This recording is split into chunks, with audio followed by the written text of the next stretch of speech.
আজকের ভিডিওতে আমরা কথা বলবো পিক্সেল 5 নিয়ে। 2020 সালে রিলিজ হওয়া গুগলের সবচাইতে ট্রেন্ডি স্মার্টফোন ছিল এটি। বর্তমানে এই স্মার্টফোনটি ইউজড মার্কেটে বা সেকেন্ড হ্যান্ড মার্কেটে 13 থেকে 14,000 টাকার মধ্যেই বা 14,000 টাকার আশেপাশেই পাওয়া যাচ্ছে।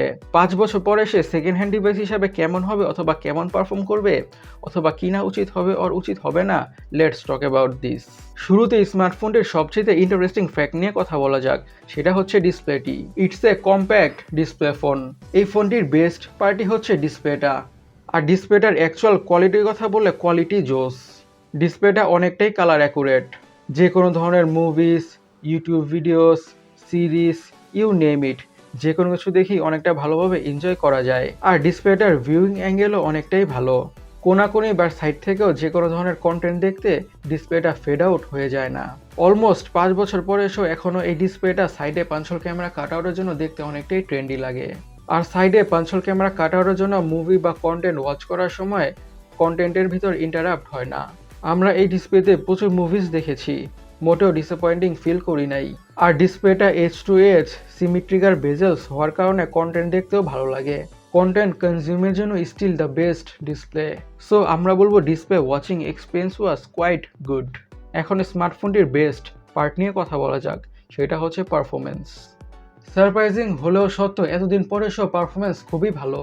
Day to day regular task, switching between apps, multitasking, scrolling through UI সব কিছুই ছিল অনেকটা স্মুথ। ল্যাগ, হ্যাং বা স্টাটারের কোনো ইস্যুজই নাই। এতদিন পরে সে যে এতটা ভালো পারফরমেন্স দিবে সেটা একেবারে এক্সপেক্টেড ছিল না। Snapdragon 765G holding up pretty good still 5 বছর পরে সেও। গেমিং পারফরমেন্সের কথা বলে gaming performance still good. Gaming smoothly করা যায়। গেম খেলার সময় ল্যাগ বা স্টাটারের কোনো ইস্যুজই নাই। গেমিং এক্সপিরিয়েন্স খুবই ভালো। But I don't know Y এই স্মার্টফোনটিতে গেমিং করার সময় অনেকটাই ভালো ফিল পাওয়া যায়। আর ফোনটি এত বেশি কম্প্যাক্ট হওয়ার কারণে গেমিং করার সময় দুই হাতেই খুবই ভালোভাবে চলে আসে। Enjoy the game play.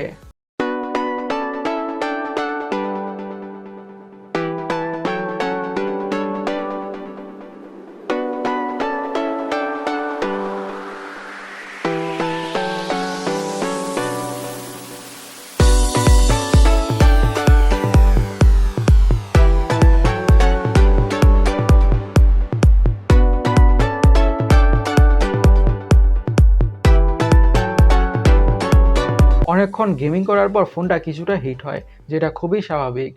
Over hit হয় না, বাট মোটামুটি ভালোই হিট হয়, যেটা এক্সপেক্টেডই ছিল। ফোনটির সাউন্ড কোয়ালিটির কথা বলে সাউন্ড কোয়ালিটি বা স্পিকার কোয়ালিটি স্টিল ঠিকঠাক।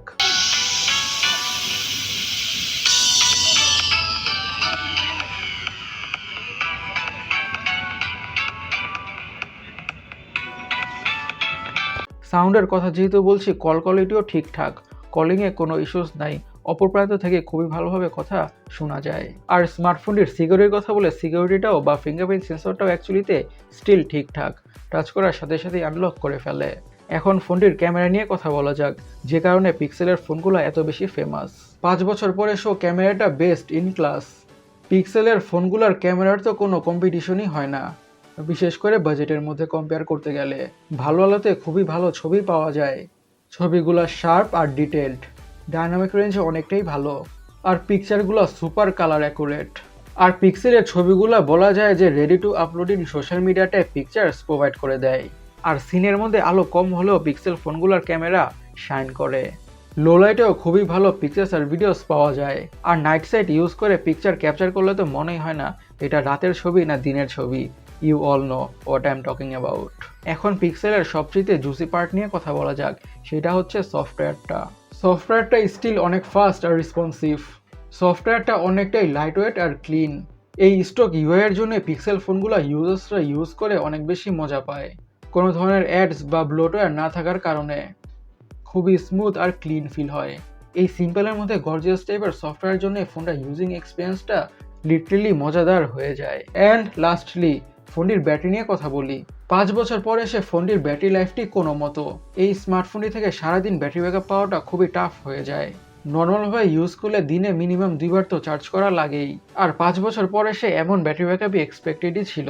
আরও বড় ফ্যাক্ট হচ্ছে এই 4080 mAh এর ব্যাটারি বর্তমানের জন্য বা বর্তমান অ্যাপস বা সফটওয়্যারগুলোর জন্য not that huge at all. Battery অনেকটাই ড্রেন করে ফেলে। উই থিঙ্ক ব্যাটারিটাকে চেঞ্জ করা হলে আরও ভালো ব্যাটারি ব্যাকআপ পাওয়া যাবে। আমাদের কাছে ইউজড ডিভাইস বা স্মার্টফোন হিসাবে 13 থেকে 14,000 টাকার মধ্যে স্মার্টফোনটা বেস্ট লেগেছে, খালি ব্যাটারি ব্যাকআপটা ছাড়া। আই থিঙ্ক ব্যাটারি চেঞ্জ করতে তো বেশি টাকা লাগবেও না বা বেশি টাকা খরচও হবে না। আপনারা যদি 15,000 টাকার নিচে পিক্সেল স্মার্টফোনগুলোর এক্সপিরিয়েন্স পেতে চান, ভালো ক্যামেরা চান এবং ক্লিন ইউআই চান, একটা মোটামুটি ভালো কোয়ালিটির ডিসপ্লে চান এবং ব্যাটারি লাইফটা অথবা ব্যাটারি ব্যাকআপটা কিছুটা কম্প্রোমাইজ করতে পারেন, তাহলে এই পিক্সেল 5টাকে কনসিডার করতেই পারেন। We think it's a pretty good deal. Guys, আপনারা কারা কারা এই পিক্সেল 5 স্মার্টফোনটা ইউজ করছেন, আপনাদের ইউজিং এক্সপিরিয়েন্স কি, অবশ্যই কমেন্ট সেকশনে কমেন্ট করে জানাবেন। আর আমাদের আজকের ভিডিওটি এই পর্যন্তই। আমি সৈকত, সাইনিং আউট।